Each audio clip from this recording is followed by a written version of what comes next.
Praise the lord అండి. అందరికి వందనాలండి. మన ప్రభువును రక్షకుడైన యేసు క్రీస్తు అతి శ్రేష్టమైన నామంలో మీ అందరికి వందనాలు తెలియజేస్తుంటున్నాను. హల్లెలూయా. Everyone shall raise up your hands and praise God. Shall we praise God? Shall we praise God? Hallelujah. In this morning time, God, He added one more day because of His grace in this morning. Let us praise God. Let us praise God. He added one more day. He added one more day. Hallelujah. Thank you, Jesus. Yesaya, stotram, stotram, stotram, stotram, stotram. మహాగణుడు పరిశుద్ధుడైన యేసయ్యకు మనసారా రెండు చేతులెత్తి స్తోత్రం చెబుదాం. స్తోత్రం, స్తోత్రం, స్తోత్రం, స్తోత్రం, స్తోత్రం, స్తోత్రం. ఆమేన్. మన ప్రభువును రక్షకుడైన యేసు క్రీస్తు అతి శ్రేష్టమైన అతి మహోన్నతమైన పుణ్యనామంలో మీ అందరి వందనాలు తెలియజేస్తూ ఉంటున్నాను. మరోమారు ప్రియులారా, అందరూ బాగున్నారు కదండి. యేసయ్య కృపా పరిచరణని ఈ యూట్యూబ్ ఛానల్ని సబ్స్క్రైబ్ చేసుకోండి, అలాగే షేర్ చేయండి, లైక్ చేయండి, కామెంట్స్ పెడుతూ ఉండండి, మీ ప్రార్థన మనవులు పెడుతూ ఉండండి. అలాగే ఒకవేళ దేవుడు మిమ్మలను ప్రేరేపింపబడితేనే ఈ పరిచర్యకు సహకరించగలరు. స్క్రీన్ మీద కనబడుతుందండి. అంటే పరిచర్యకు ఎలా సహాయం చేయాలనేది అక్కడ మీకు కనబడుద్ది. గూగుల్ పే, ఫోన్పే నంబర్ ఉంటుంది, దాన్ని మీరు గమనించగలరు. పరిచర్యకు సహాయం చేయండి. పరిచర్య మరి ఇతర ప్రాంతాల్లో కూడా మాకు భారం ఉంది. మరి స్థలాలు లీజుకి తీసుకోవడము, మరి పరిచర్యకు పెట్టాలి కదండి. పరిచర్య గొప్పగా సాగాలంటే పరిచర్యకు పెట్టాలి. పెడుతూ ఉంటేనే దేవుని పని అనేది ఘనంగా ఉంటుంది, గొప్పగా ఉంటుంది. స్తోత్రం చెప్పండి. హల్లెలూయా. మా కొరకు ప్రార్థించండి, పరిచర్య కొరకు ప్రార్థించండి. అలాగే పరిచర్యకు వాహనం కూడా అవసరం అండి. వాహనం కొరకు కూడా ప్రార్థన చేయండి. దేవునికి మహిమ కలుగును గాక. హల్లెలూయా చెప్తామండి. హల్లెలూయా. జై మసీకి, జై మసీకి, బోలో యేసు మహారాజుకి జై జై జై. స్తోత్రం. సరే అండి, దేని వాక్యం చదువుకుందాం. హెబ్రీ రాసిన పత్రిక, అపోస్తుడైన పౌలు హెబ్రీ రాసిన పత్రిక 7వ అధ్యాయము 26 స్క్రీన్ మీద కనబడుద్దండి. హెబ్రీ రాసిన పత్రిక 7వ అధ్యాయము 26వ వచనాన్ని చదువుకుందాము. పవిత్రుడును నిర్దోషియు నిష్కలంకుడును పాపులలో చేరక ప్రత్యేకముగా ఉన్నవాడును ఆకాశ మండలం కంటే మిక్కిలి ఎచ్చైన వాడునైన ఇట్టి ప్రధాన యాజకుడును మనకు సరిపోయిన వాడు. స్తోత్రం చెప్పండి. హల్లెలూయా చెప్దామండి. హల్లెలూయా. పవిత్రుడును నిర్దోషియు అంటే యేసుక్రీస్తు ఎవరు? యేసుక్రీస్తు ఎవరు? మరి మిమ్మల్ని ఇలా అడిగితే యేసుక్రీస్తు ఎవరన్నా అన్న దేవుడే కదా అని. దేవుడే. అయితే గొప్ప విషయం, గొప్ప సంగతి చెబుతానండి. ప్రాముఖ్యమైనది. హృదయంలో పెట్టుకోండి, మైండ్లలో పెట్టుకోండి. ఆయన పాపము లేనివాడు. హల్లెలూయా చెప్పాలి. హల్లెలూయా. పాపము లేని వాడు, పాపులలో చేరక. చెప్పండి ఏంటండి? పాపులలో చేరక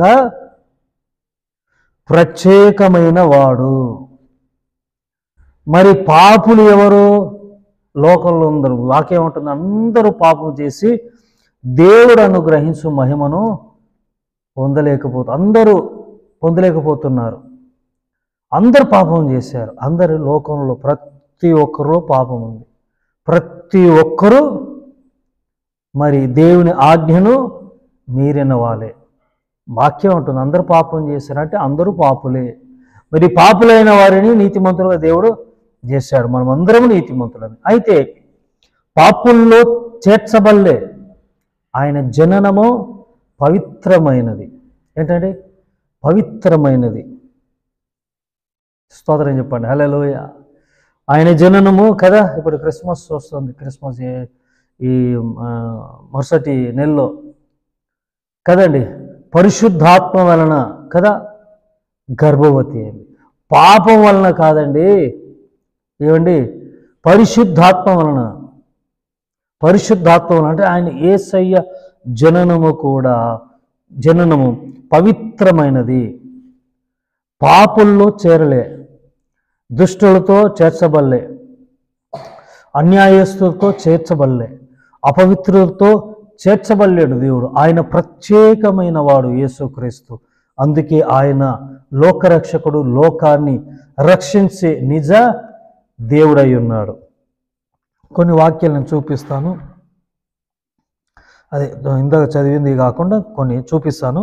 పవిత్రుడును, నిర్దోషును, నిష్కలంకుడును, పాపుల్లో చేరక ప్రత్యేకం ఉన్నవాడు, సరిపోయిన వాడంట. సరే, కొన్ని వాక్యాలు నేను చూపిస్తాను, చూస్తూ ఉండండి. దేవునికి స్తోత్రం చెప్పండి, హల్లెలూయా. పెద్దగా చెప్పండి, హల్లెలూయా. మొదటి యోహాను 3:5 ఉంటుంది. మొదటి యోహాను 3:5. Praise the lord.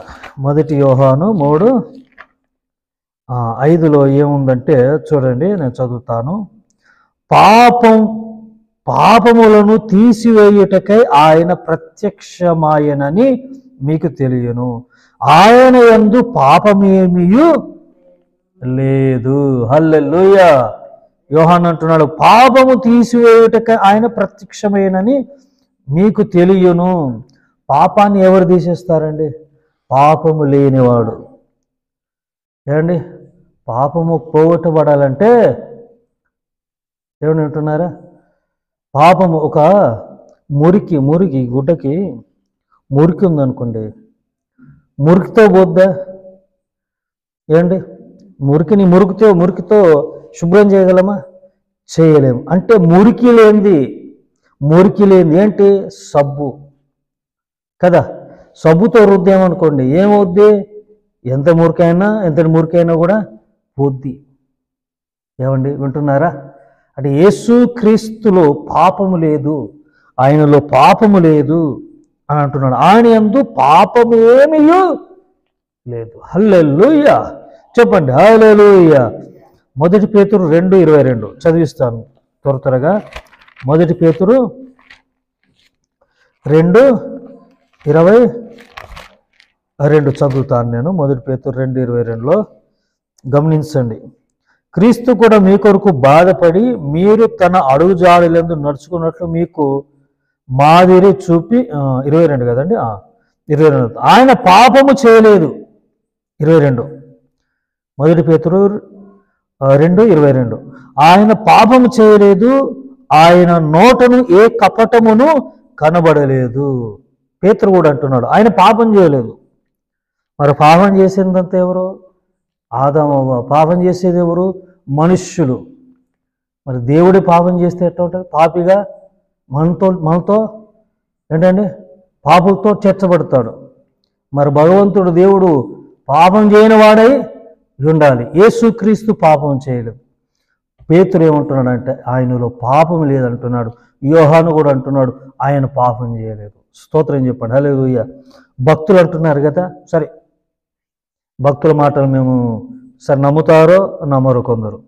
అయితే స్వయాన యేసుక్రీస్తు కూడా ఒక మాట అంటాడు. యోహాను సువార్త 8:46 అండి. 8:46లో నాయందు పాపమున్నదని మీలో ఎవడు స్థాపించును? హల్లెలూయా. నాయందు పాపముందని ఎవడు స్థాపించును అని ప్రభు యూదులతో అంటున్నాడు. అంటే తనను వెంబడిస్తున్న యూదులతో అంటున్నాడు. ఏమనంటున్నారు? నాలో పాపముందని ఎవడు స్థాపించును? నాలో పాపముందా? ఎవడు రుజువు చేయగలడు? సవాలు విసురుతున్నాడు ఇక్కడ. ఏంటండి ఇక్కడ నాలో ఏమండి ఈ రోజుల్లో మరి పాపం చేయని వాడు ఎవరు ఉన్నాడని అంటారు కదా. ఎవరు ఆ మాట అనేది? ఎవడే నిజమే, పాపులు మనుషులు అంటారు కదా, అందరూ పాపం చేశారు కాబట్టి వాళ్ళలో పాపం ఉంది కాబట్టి, దోషం ఉంది కాబట్టి అంటున్న మాటలు, ఎవడండి లోకంలో పాపం చేయనివాడు? ఎవడు పుణ్యాత్ముడు ఎవడున్నాడు? నిజమే, దేవుడు ఒక్కడు తప్పించి లోకలు ఎవ్వరు కూడా పుణ్యాత్ములు, పరిశుద్ధులు ఎవరు లేరు. మనం పరిశుద్ధులుగా ఉన్నాం, పిలువబడుతున్నాం అంటే కేవలం ఆయన బట్టే కదా, ఆయన రక్తాన్ని బట్టే కదా, ఆయన వాక్యాన్ని బట్టే కదా. ప్రియులారా, ఇక్కడ చూడండి, ఆయన నిర్దోషియు నిష్కలంకుడును పరిశుద్ధుడును పాపుల్లో చేరక, చెప్పండి ఏంటని, పాపుల్లో చేరక ప్రత్యేకింపబడిన వాడు, మనకు సరిపోయిన వాడు ఆయన. ప్రైజ్ ద లార్డ్, హల్లెలూయా. మన దేవుడు పాపము లేనివాడు. చెప్పండి ఏంటండి, మన దేవుడు పాపము లేనివాడు. మరి ఈ వాక్యం ఉంటుంది తెలుసా, పాపం అంట చుక్కలు చూపిస్తుంది. ఏం చేస్తా అంటే పాపం. వాక్యం ఏముంటుంది, అందరు పాపం చేశారంటుంది కదా. పాపం వచ్చు జీతము మరణము. మరి యేసుక్రీస్తుకు వచ్చిన మరణం ఏంటి? మనం చేసిన పాపం బట్టి ఆయన యేసు వేసుకున్నాడు, ఆయన భరించాడు, ఆయన ఒప్పుకున్నాడు, ఆయన మన పాపాలను తన భుజాన వేసుకున్నాడు. ఆయన పాపి కాడు, ఆయన పాపంగా చేయబడ్డాడు, కానీ పాపి మాత్రము కాడు. ఆయన ఎవరు అనంటే పరిశుద్ధుడైన దేవుడు. స్తోత్రం చెప్పండి, హల్లెలూయా. దేవుడు తన పరిశుద్ధ మాటలను దీవించి ఆశీర్వదించునుగాక. ఆమేన్. చిన్న ప్రార్థన అండి, కళ్ళు మూసుకునండి. మహాగణుడా, మహోన్నతుడగు తండ్రి, మీ పాదాల వందనాలు అయ్యా. గొప్ప దేవా, మంచి దేవా అయ్యా.